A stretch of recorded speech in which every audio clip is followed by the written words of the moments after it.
Good morning students and my dear friends, today is 15th of June 2023 Thursday। Lecture start करने से पहले अगर आपको बिजनेस स्टैंडर्ड और मिंट की पीडीएफ चाहिए तो आप इनकी रिस्पेक्टिव वेबसाइट्स पर लॉगिन कर सकते हैं। बेसिक वर्जन दोनों ही न्यूज़पेपर का सबके लिए फ्री है। इसके अलावा अदर इकोनॉमी और फाइनेंस रिलेटेड अपडेट्स के लिए आप मेरा टेलीग्राम चैनल ज्वाइन कर सकते हैं, जहां पर आपको डेली फाइनेंशियल एक्सप्रेस की फ्री पीडीएफ भी मिल जाएगी।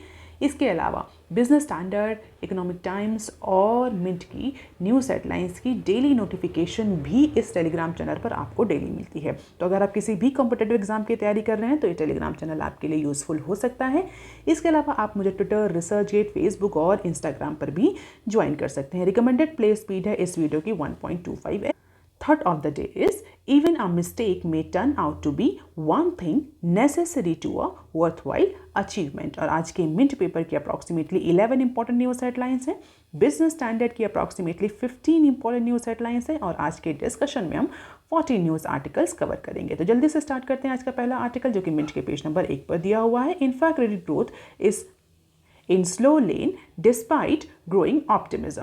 इंफ्रास्ट्रक्चर में जो क्रेडिट प्रॉब्लम, जो क्रेडिट इश्यूज़ हैं, जो क्रेडिट चैलेंज है, जो फाइनेंस रिलेटेड चैलेंजेस है, सो कई बार हम डिस्कस कर चुके हैं कि इंफ्रास्ट्रक्चर जो प्रोजेक्ट्स हैं वहाँ पर finance availability, investment availability, credit availability उतनी ज़्यादा नहीं होती क्योंकि ये लॉन्ग टर्म प्रोजेक्ट्स हैं। रिसेंटली देखा गया कि जो बैंक्स हैं उनमें इंफ्रास्ट्रक्चर प्रोजेक्ट्स को लेकर के कुछ ऑप्टिमिज्म जो है वो इंक्रीज किया है। So the growing optimism among the bankers regarding the revival of the infrastructure project is actually not sync with the sluggish growth in bank loans. तो पैंडेमिक के बाद से जो बैंक्स अवर्सिव हुए थे लॉन्ग टर्म लोन्स को लेकर के, फिलहाल के लिए वो अवर्जन थोड़ा सा दूर हो रहा है। बैंक्स जो है इंफ्रास्ट्रक्चर प्रोजेक्ट्स के रिवाइवल को लेकर के कुछ ऑप्टिमिज्म शो कर रहे हैं। It means banks are actually ready for the exposure in infrastructure project. But लेकिन अगर हम बैंक लोन्स को देखें, अगर उसमें ग्रोथ को देखें या बैंक क्रेडिट ग्रोथ रेट को देखें, तो उसके अकॉर्डिंग ये जो ऑप्टिमिज्म है ये कहीं भी रिफ्लेक्ट नहीं हो रहा। क्यों? क्योंकि इंफ्रास्ट्रक्चर सेक्टर में जो ग्रोथ है, क्रेडिट ग्रोथ रेट है, वो अभी भी स्लो है as per the recent data.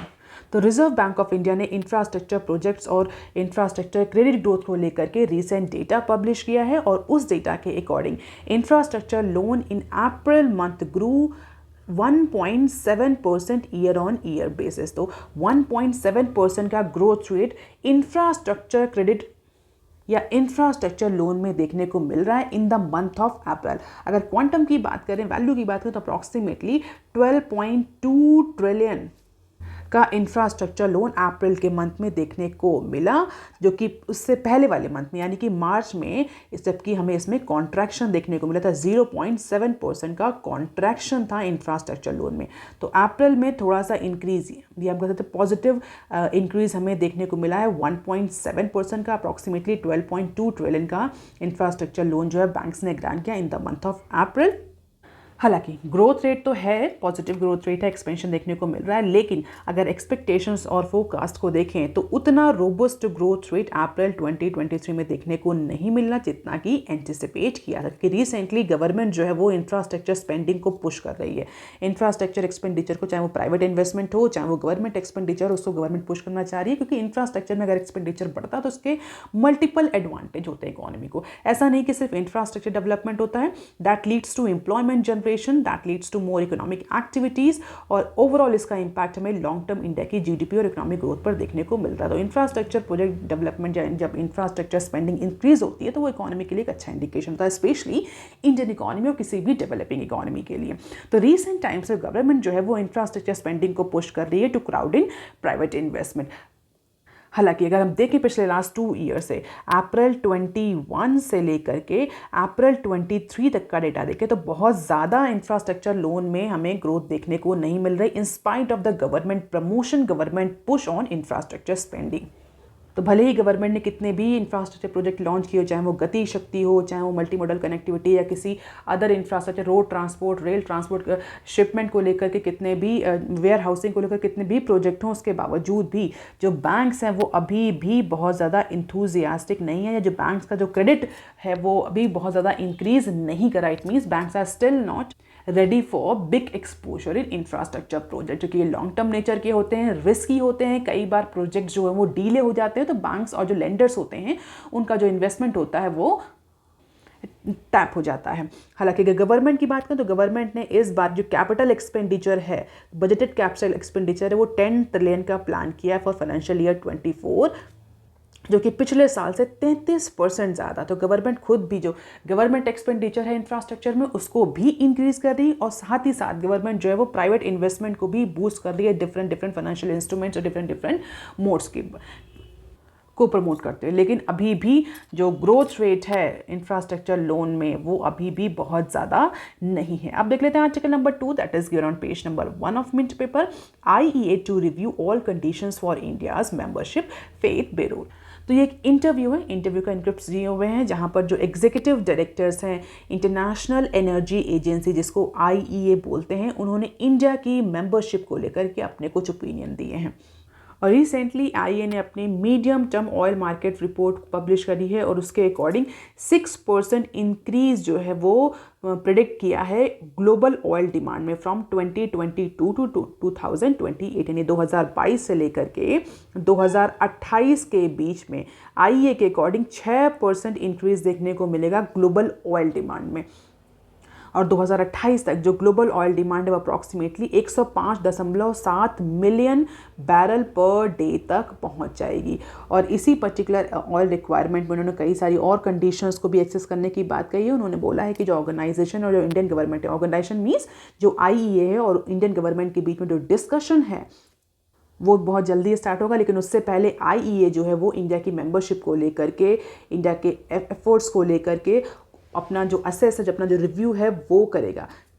और इसी के बाद प्रोबेबली डिसाइड होगा कि India will be the member of IEA और नॉट। तो बेसिकली यही इस इंटरव्यू में, अगर आप ज़्यादा डिटेल में पढ़ना चाहते हो तो आप इंटरव्यू को डिटेल में देख सकते हैं। आप देख लेते हैं article number 3 that is given on page number 1 of mint paper. EU leaders vote to limit AI ban public face scanning. AI यानी आर्टिफिशियल इंटेलिजेंस को लेकर के कई तरह के आर्ग्यूमेंट्स हैं। एथिक्स, अगर हम एथिक्स, प्रिवेसी और अगर ह्यूमन एस्पेक्ट की बात करें तो कई सारे जो टेक्नोलॉजिस्ट हैं, टेक्नोक्रेट्स हैं, they are against the AI। हालांकि AI के अपने एडवांटेज है। तो AI को लेकर के, आर्टिफिशियल इंटेलिजेंस को लेकर के हमेशा से ही डिबेट रहती है कि आर्टिफिशियल इंटेलिजेंस को कितना एक्सेस देना चाहिए, कितना पेनिट्रेशन देना चाहिए सोसाइटी में, मार्केट में।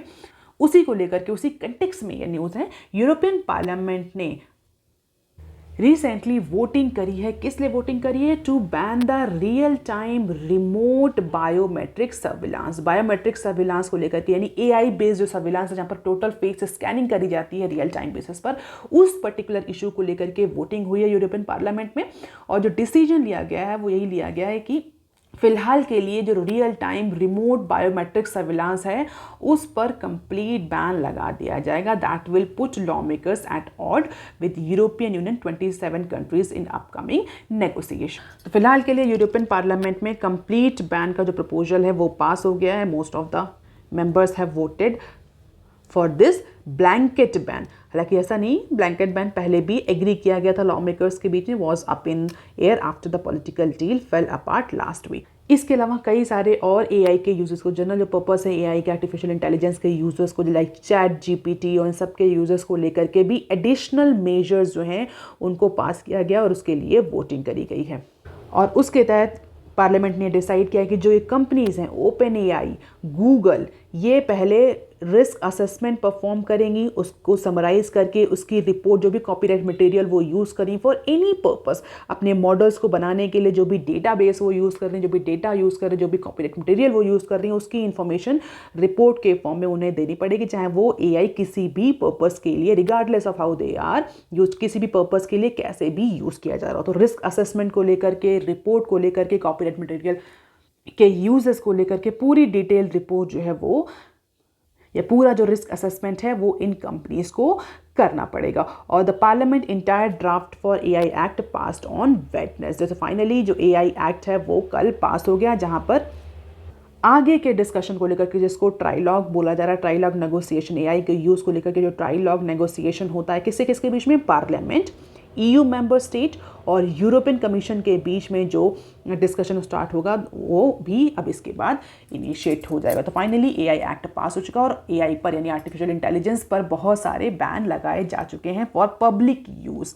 अब देख लेते हैं some short news articles from Mint. SP Group faces tough investor condition. तो SP Group यानी सपूरजी पुलंजी ग्रुप का जो फंड रेजिंग एक्सरसाइज है अप्रॉक्सीमेटली $1.7 बिलियन यानी बोल सकते हैं 13,500 करोड़ का जो फंड रेजिंग एफर्ट्स था that Intel the onerous terms, जहां पर अप्रॉक्सीमेटली 17.5% का रिटर्न जो था इन्वेस्टर्स को ऑफर किया जा रहा था, उसको लेकर के कुछ इश्यूज जनरेट हुए हैं।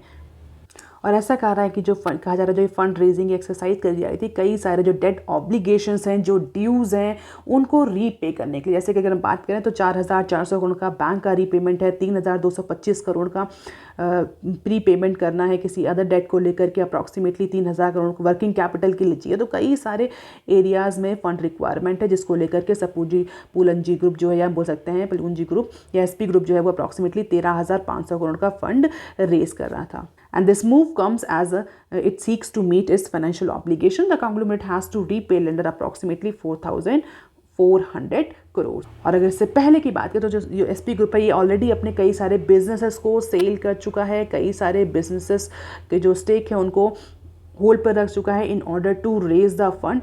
और अगर हम पिछले कुछ टाइम पीरियड को देखें तो पिछली बार 12,500 करोड़ पे बैक किए थे SP ग्रुप ने as a part of one time resolution deal last year. तो इस बार जो फंड रेजिंग एक्सरसाइज हो रही है, क्योंकि ग्रुप की ऑलरेडी जो फाइनेंशियल कंडीशन है वो बहुत ज़्यादा अच्छी नहीं रही, तो जो भी इस बार फंड रेजिंग एक्सरसाइज हो रही है उसमें एक सिग्निफिकेंट अमाउंट का जो रिटर्न है वो इन्वेस्टर्स को ऑफर किया जा रहा है as per the people aware about this matter.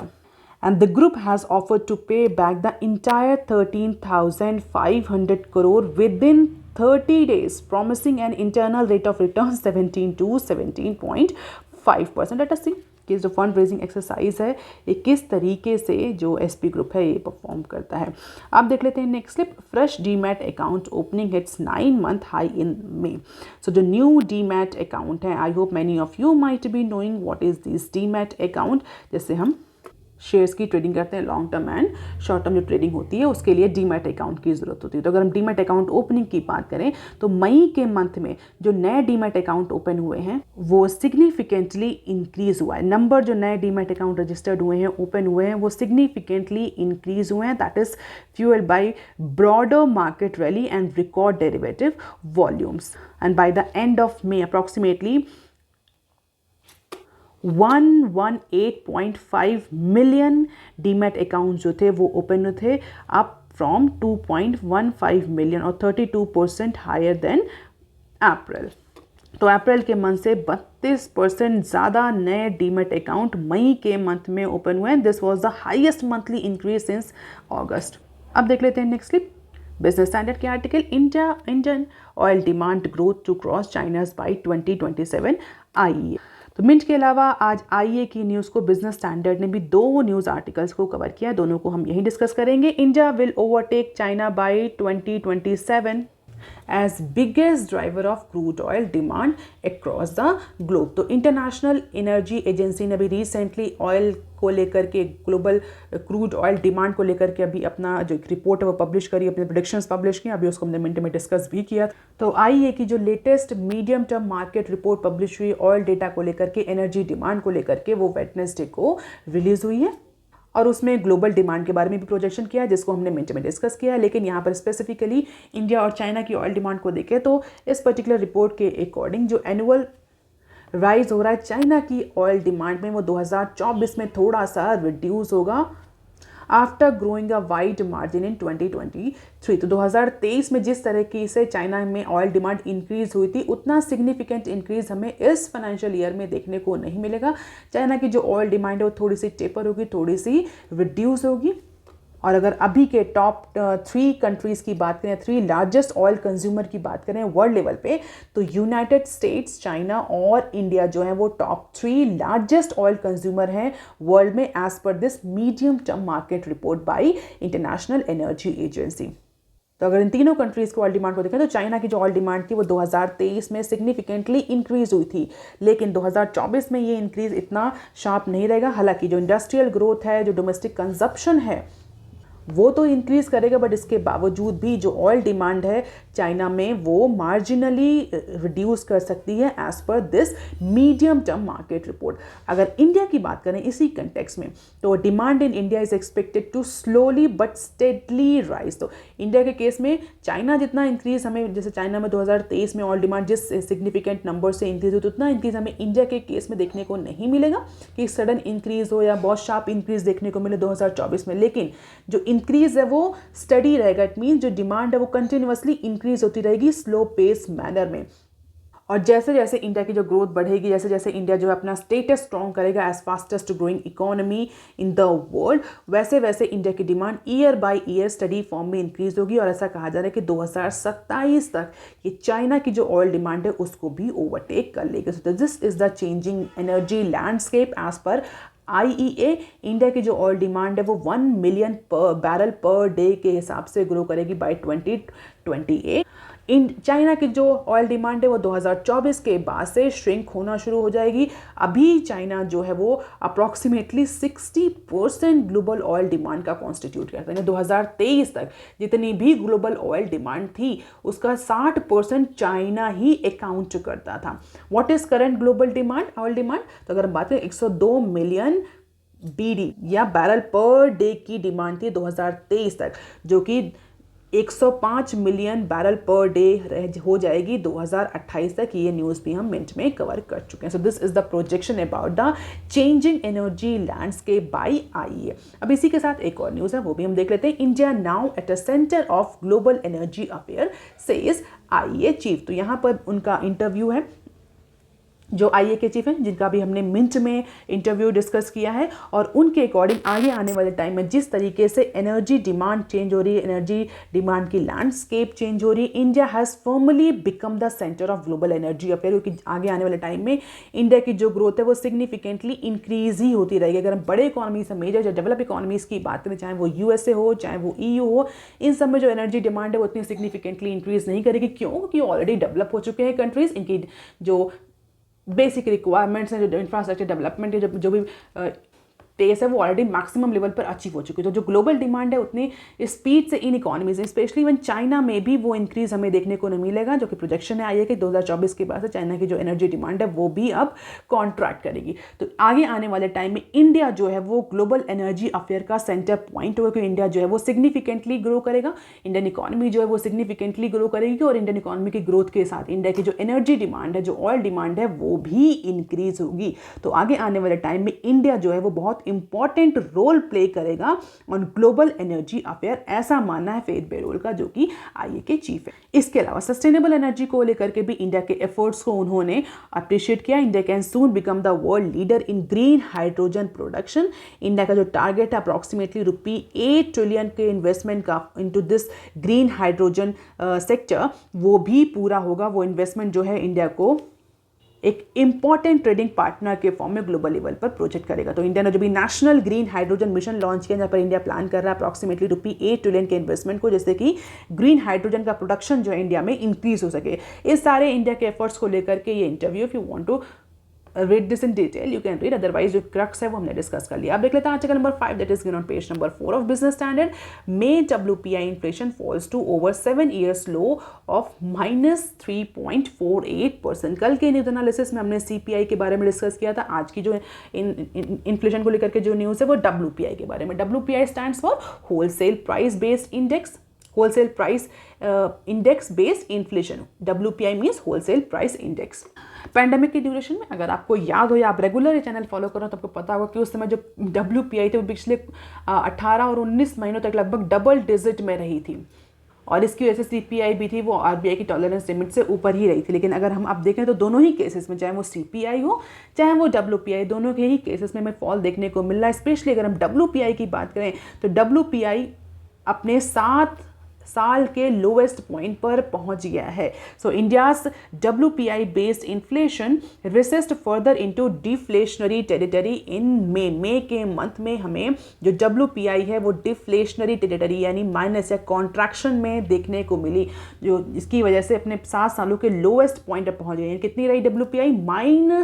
3.48% WPI inflation हमें देखने को मिली, जो कि अप्रैल के मंथ में -0.92% थी। तो -0.92 से और ज़्यादा कॉन्ट्रैक्शन रजिस्टर करते हुए WPI -3.48 पर पहुंच गई है in the month of April as per the ministry of commerce and industry data. और ये लगातार दूसरे महीने ऐसा है कि जो WPI इन्फ्लेशन है, जो फैक्ट्री गेट इन्फ्लेशन भी इसको हम बोलते हैं, ये अपनी निगेटिव टेरिटरी में है on the back of higher base effect and due to fall in price of mineral oils, basic materials और basic metals, food products, textile, non food articles, chemical products, crude petroleum and natural gas. तो दो reason site किए जा रहे हैं इस particular contraction के। पहला कि पिछले साल बहुत ज़्यादा हायर बेस था, याद है आपको, डबल डिजिट में थी WPI, तो हायर बेस की वजह से भी ये माइनस हमें ये कॉन्ट्रैक्शन देखने को मिला है। कंपैरेटिव फॉर्म में हम इन्फ्लेशन को पब्लिश करते हैं इंडेक्स को। इसके अलावा कुछ जो कमोडिटीज़ हैं जो basically as an input use होती हैं कंपनीज़ में, या हम बोल सकते हैं मैन्युफैक्चरिंग यूनिट्स में, चाहे वो मिनरल ऑयल्स हो, बेसिक मेटल्स हो, फूड प्रोडक्ट्स हो, टेक्सटाइल हो, या ऐसे आइटम्स जो कि इंपॉर्टेंट वेट कॉन्स्टिट्यूट करते हैं WPI बास्केट में, उन सब कमोडिटीज़ में भी हमें प्राइस में ईजिंग या प्राइस में मॉडरेशन देखने को मिल रहा है। Natural gas, crude, chemical, non food articles, textile, food products, basic metals, mineral oils, इन सब के प्राइस में फॉल है, जिसकी वजह से ओवरऑल जो WPI है वो हमें फॉल होती हुई दिख रही है। अगर हम मई लास्ट ईयर में देखें, यानी 2022 के मई में जो WPI थी वो अप्रॉक्सीमेटली 16.63% थी।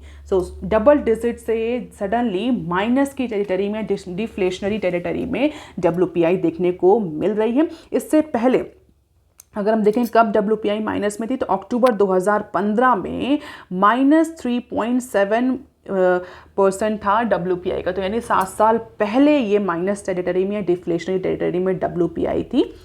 And as per the data, the prices for manufactured item contracted further in May, led by decelerated price rise in beverages, apparel, cement and mineral product। जैसा कि हमने डिस्कस किया कि दो इंपॉर्टेंट रीजन है, जो इंपॉर्टेंट कमोडिटीज हैं उनके प्राइस में रिडक्शन है। दूसरा हायर बेस इफेक्ट की वजह से भी ये डिफ्लेशनरी टेरिटरी में दिख रही है। This is the cooling down effect of WPI in terms of percentage, and this is WPI food. तो you can just have the glimpse of it कि किस तरह से WPI डबल डिजिट से रिड्यूस होकर के सीधे माइनस टेरिटरी में आ गई है।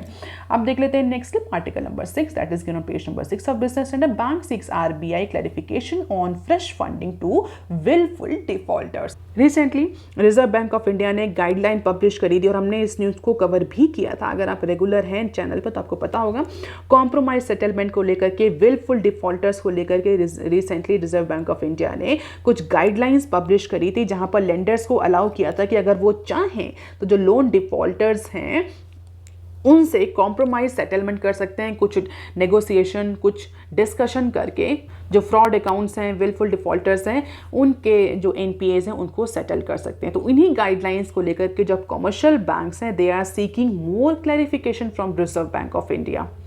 तो बेसिकली जो ये डिफ़ॉल्टर्स के केस थे, जहाँ पर रिजर्व बैंक ऑफ इंडिया ने जो कॉम्प्रोमाइज सेटलमेंट को लेकर के जो गाइडलाइंस पब्लिश करी थी, उसमें बहुत ज़्यादा क्लैरिटी नहीं थी कि किस तरीके के डिफ़ॉल्टर्स को कवर किया जाए। RBI का पर्पस ये था कि जो बैंक्स हैं, कमर्शियल बैंक्स हैं, उनका जो अकाउंट बुक है उसको क्लियर किया जाए और ऐसे जितने भी NPAs हैं जहाँ पर नेगोशिएशन, डेलिब्रेशंस और सेटलमेंट से काम चल सके, वहाँ पर बैंक्स जो हैं वो NPAs को डिस्कस करके, बायलैटरल नेगोशिएट करके अपने उस बैड अकाउंट, उस बैड लोन को फिलहाल के लिए क्लोज करें। तो उसी को लेकर के जो बैंक्स हैं अब वो ये भी RBI से क्लैरिफिकेशन ले रहे हैं कि जो विलफुल डिफॉल्टर्स हैं, यानी जो इंटेंशनली डिफॉल्ट कर रहे हैं, जो उनके पास पेमेंट कैपेबिलिटीज़ है, इसके बावजूद भी वो पे नहीं कर रहे हैं अपना लोन, ये जो फ्रॉड अकाउंट्स हैं, क्या वो भी इस पर्टिकुलर गाइडलाइंस में आते हैं या नहीं।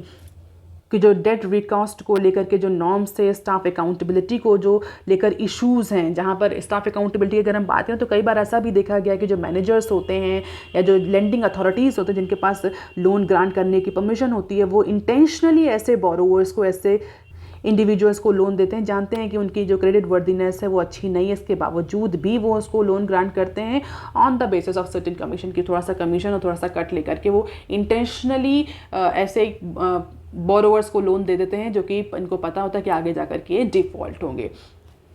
तो इसीलिए स्टाफ अकाउंटेबिलिटी और रीसेंट नॉर्म्स को लेकर के कुछ जो कन्फ्यूजन है, जो कुछ क्लैरिफिकेशन है, वो टॉप बैंकिंग इंडस्ट्री जो सोर्सेज हैं वो आरबीआई से सीख कर रहे हैं। और ऐसा नहीं कि पहली बार रिजर्व बैंक ऑफ इंडिया ने कॉम्प्रोमाइज सेटलमेंट की गाइडलाइंस, इससे पहले भी डिफॉल्टर्स और जो फ्रॉड अकाउंट्स हैं उसके साथ कई सारे कॉम्प्रोमाइज सेटलमेंट हो चुके हैं, but the RBI has made such norms more stringent now these days, specially wilful defaulters और फ्रॉड अकाउंट्स के लिए। तो उसको लेकर के जो बैंक्स हैं वो फिलहाल के लिए क्लैरिटी चाह रहे हैं। आरबीआई ने कॉम्प्रोमाइज सेटलमेंट्स अलाउ किया था विलफुल डिफॉल्टर्स के लिए, हालांकि फ्रॉड अकाउंट और कई सारे अलग तरीके के जो अकाउंट होल्डर्स हैं जहां पर स्टाफ अकाउंटेबिलिटी को भी एक क्वेश्चन मार्क लगाया जाता है, उन सारे इश्यूज़ पर बैंक जो है वो क्लैरिटी चाह रहे हैं।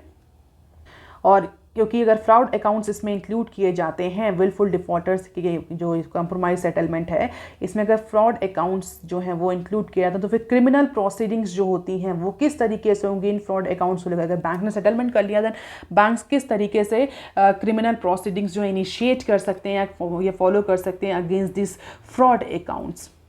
अब यहाँ पर दो टर्म्स हैं, एक है विलफुल डिफॉल्टर्स और एक है फ्रॉड अकाउंट्स। तो all fraud accounts are wilful defaulters but all wilful defaulters are not fraud. तो इसी को लेकर के कंफ्यूजन है, क्योंकि रिसेंटली जो गाइडलाइंस थी उसमें विलफुल डिफॉल्टर्स की बात करी गई थी, फ्रॉड अकाउंट्स को लेकर के बहुत ज़्यादा क्लैरिफिकेशन नहीं है। तो अब ये जो बैंक्स हैं वो फ्रॉड अकाउंट्स को लेकर के आरबीआई से क्लैरिफिकेशन सीख कर रहे हैं। RBI mandated minimum 12 months cooling off period before extending fresh loan to following the compromise settlement with these willful defaulters। तो लेट अस सी कि आरबीआई क्या क्लैरिफिकेशन देता है। अब देख लेते हैं short news articles from business standard. GST audit of 50,000 new cases in financial year 24 से CBIC chairman. So indirect tax administration has shortlisted approximately 50K fresh cases जहाँ पर जीएसटी ऑडिटिंग करी जाएगी for this current financial year as a part of effort to increase the compliances। So recently GST authorities ने GST compliances को improve करने के लिए, tax base को वाइडन करने के लिए जो मेजर्स हैं, कई सारे मेजर्स लेते हैं, और उसी मेजर्स में ऑडिटिंग जो कंपनीज हैं उनकी ऑडिटिंग, स्पेशली जीएसटी ऑडिटिंग भी एक मेजर था। तो इस बार 50,000 केसेस जो हैं वो सीबीआईसी ने आइडेंटिफाई किए हैं, और इन CBIC stands for central board of indirect taxes and custom. तो इसके जो चेयरमैन है मिस्टर विवेक जौहरी, उनका एक इंटरव्यू में उन्होंने बताया कि 50,000 जो केसेस है वो आइडेंटिफाई किए गए और 50,000 केसेस का जीएसटी ऑडिटिंग होगा। अभी तक 30,000 जीएसटी ऑडिट्स हो चुके हैं, यानी फाइनेंशियल ईयर 23 में 30,000 जीएसटी ऑडिट हो चुके हैं, जो कि फाइनेंशियल ईयर 21 और 22 से रिलेटेड थे। इस बार 50,000 का ऑडिटिंग का टारगेट रखा गया है। हालांकि पिछले साल अप्रॉक्सीमेटली 17,000 करोड़ का जीएसटी इवेशन जो आइडेंटिफाई किया गया था through these 30K auditing cases. अब देख लेते हैं next clip. Open to talk but not 1-to-1 lenders to Byju's. तो बायजूस का जो यूएस में केस चल रहा है, स्पेशली एक लेंडर के साथ में, उसको लेकर के बायजूस ने बोला है कि बायजूस आर रेडी और open for negotiation with the company to resolve the litigation and other disputes, but 1-to-1 discussion में इंगेज नहीं होगा बायजूस। तो 1-to-1 मीटिंग नहीं होगी, कोई मीडिएटर के थ्रू या थर्ड पार्टी के थ्रू जो है वो बायजूस जो है वो सेटलमेंट करने को तैयार हैं। And if you are regularly following, you must be knowing this issue, जहाँ पर बायजूस है 1.2 मिलियन के लोन, जो टर्म लोन बी है उसका जो इंटरेस्ट रीपेमेंट है वो बायजूस ने नहीं किया था। क्यों नहीं किया था? क्योंकि बायजूस का केस चल रहा है एक यूएस लेंडर के साथ, जहाँ पर बायजूस ने यूएस की कोर्ट में एक केस फाइल किया था उस यूएस लेंडर को लेकर, और इसीलिए बायजूस ने इंटेंशनली इस पर्टिकुलर लोन का जो इंटरेस्ट है वो रीपेमेंट नहीं किया है। अब देख लेते हैं next 30% localisation tough road for Apple. So India has hit a domestic value addition DVA on an average 20% in mobile phones under the PLI scheme, the government announced for the first time on Tuesday।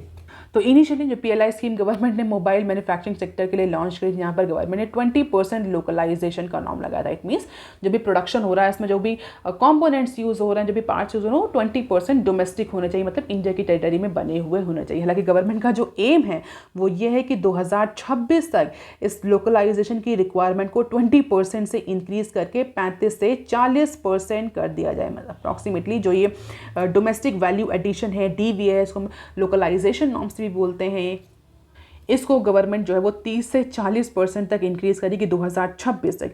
तो इसी को लेकर के ये news है, जहाँ पर ये कहा जा रहा है कि अगर एप्पल के साथ या एप्पल कंपनी जो भी फिलहाल रिसेंटली इंडिया में ऑपरेशन स्टार्ट किए हैं और उसको भी 22 महीने ही हुए हैं, जो इंडिया के 50% जो स्मार्टफोन एक्सपोर्ट है उसका कॉन्स्टिट्यूट कर। अभी इंडिया ने रिसेंटली एक स्ट्रॉन्ग नंबर में, स्ट्रॉन्ग वैल्यूएशन में स्मार्टफोन का एक्सपोर्ट किया है, तो उसका 50% अभी केवल और केवल एप्पल कॉन्स्टिट्यूट कर रहा है और उसको भी 22 महीने ही हुए हैं इंडिया में प्रोडक्शन स्टार्ट करे हुए।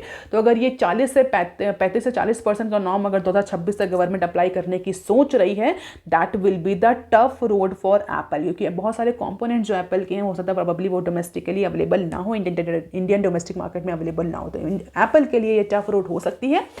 फिलहाल के लिए 20% की रिक्वायरमेंट तो अप्रॉक्सीमेटली सभी मोबाइल मैन्युफैक्चर कंपनी से जो है वो पूरा कर रही है, लेकिन अगर ये 35 to 40% होती है तो it will be a tough road, not even for Apple, for other companies also. तो टीवीओ को लेकर के जो करंट सिचुएशन है that is tough for Apple to achieve and it may vary from model to model, let us सी।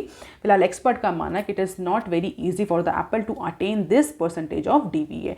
अब देख लेते हैं nextly, Deepam likely to seek help for CONCOR disinvestment.